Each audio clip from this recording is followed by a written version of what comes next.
When I was a kid and saw first Terminator movie, I was stunned by it. Then after the second movie, which blew my mind, something 10 years old kid's mind, these two movies were amalgamation of science fictional perfection, entire concept, special effects, acting. Yeah, exactly, acting. That dumb wooden Arnie's performance. Fuck you, asshole. Quite possible that he was the best cast for the role of soulless machine. Yes, I thought that to be best of the best.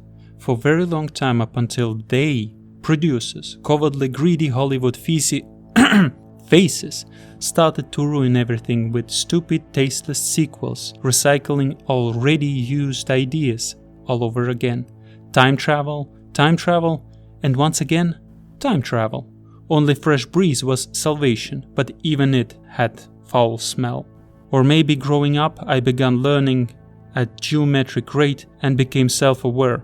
Why I think Terminator robot, Cybernetic organism. sorry senor, that is also called Killer Hunter, is stupid, especially when we are talking about Model T-800, with hyper-alloy combat chassis, fully armored microprocessor-controlled infiltration unit, Skynet's first cybernetic organism with living tissue over a hyper-alloy endoskeleton.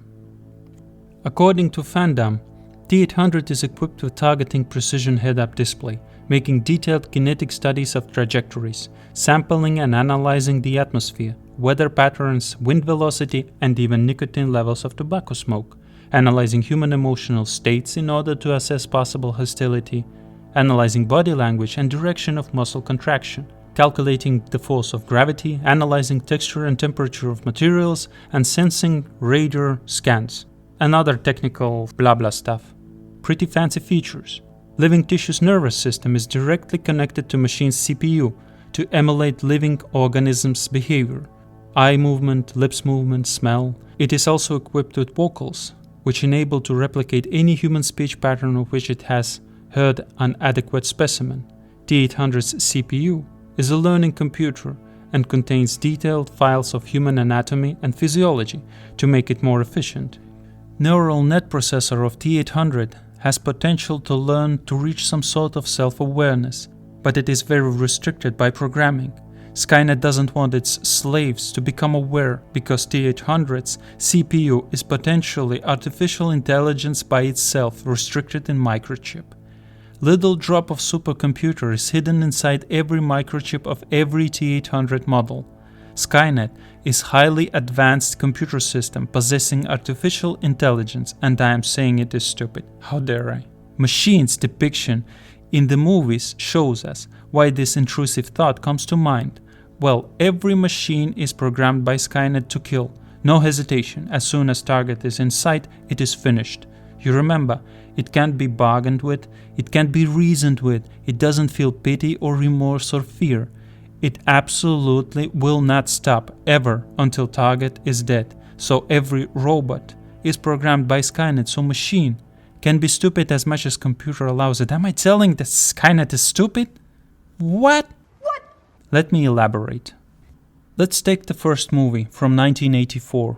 To be exact, tech noir club scene. Remind yourself what Kyle later said in the parking lot to Sarah. T-800s are hard to spot.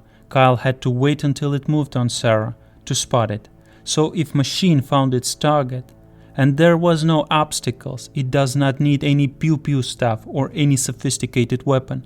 Heavy humanoid-looking infiltration unit covered with living tissue with essentially unlimited data processing power for that time is the weapon. So instead of rushing Sarah with all that raw power and I can break your neck like a chicken. It decided to take out La Pistola and start acting tough. This is dumb. This is el stupido. Or Terminator Salvation, which was a little of fresh air in the franchise. When John Connor looked for Kyle and was trapped directly to T-800, ready to finish John, it means that Skynet had some sort of sophisticated plan. First thing was that heavy door kicked out of its hinges with simple gesture. In reality, we need to respect that thickness. Door was something 10 centimeters thick, at least, so it looked heavy. This hit would knock John out of his socks, else is a matter of technique, but here once again Skynet decides to play stupid games instead of just simply click, break your freaking neck, boy! And Resistance is finished, Skynet won, pack your stuff, game over. And this advanced supercomputer decides to throw John around. For what reasons, only writers know. And this stupid T-600 moment, this machine with heavy Gatling-style rotary gun is designed to be on the battlefield, not in some lab. How come there was no assistant machines, so-called humanitarians? By the way, these hunter-killer units had full knowledge of human anatomy, imagine that. And this graveyard scene from Terminator 3 is plainly stupid.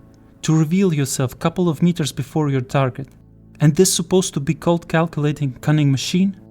I know that film creators want to present us heroes and happy endings in Terminator series. It's what is proven and what sells. But frankly, Skynet would wipe floor with us, humans. We have no chance against supercomputer, especially when it glassed our planet prior to introducing precision killers, i.e. hunter killers. With machines' total dominance all over the planet, we have no chance. I think Terminator series would be more fascinating if series tilted towards war against the machines, with all elements of struggle and horror, with eventual extinction of human species. Terminator Salvation showed us some glimpses of future war, but this movie concentrated more on our hero John Connor, without expanding on real struggles of humanity, and we were not shown horrors of the war. Terminator Dark Fate was wasted on recycling of old idea. Let's just zero John and replace him with a girl. It's just different package but same dull taste. Dark Fate of Humanity was just postponed, and instead of extending concept of struggle for surviving, creators of yet another unsuccessful restart of the franchise returned to time travel, already before seeing concept with Protector and Chosen One, only now roles were changed. Actually, in conclusion, I can say that Skynet is not stupid, supercomputer can't be stupid. It's just script is bad, targeting audience with short attention span. In my opinion, Terminator series needs to turn to horror genre and become R-rated movie with thought-through script, and not be some summer flick filling some current time trending points. Forgive my rant. Give a like, subscribe, write a comment.